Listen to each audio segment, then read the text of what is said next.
Come take a look at this newly renovated apartment by Barcelona International.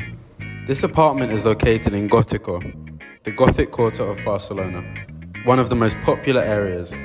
However, as you can see here, it needed a makeover. As shown, the kitchen and living area were very dark.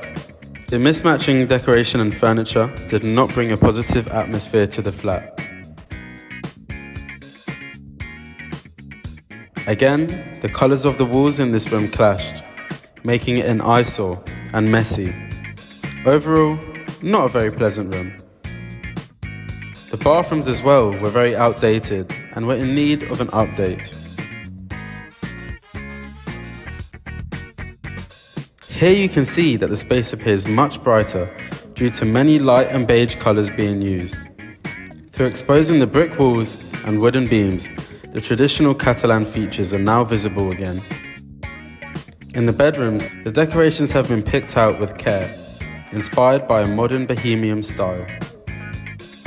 Together with warm lighting, this creates a cozy feel. The modern bohemian style continues.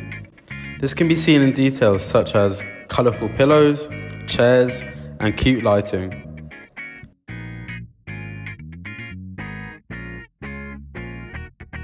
Do you want to renovate your apartment, or are you interested in renovations? Don't hesitate to contact casamona.com.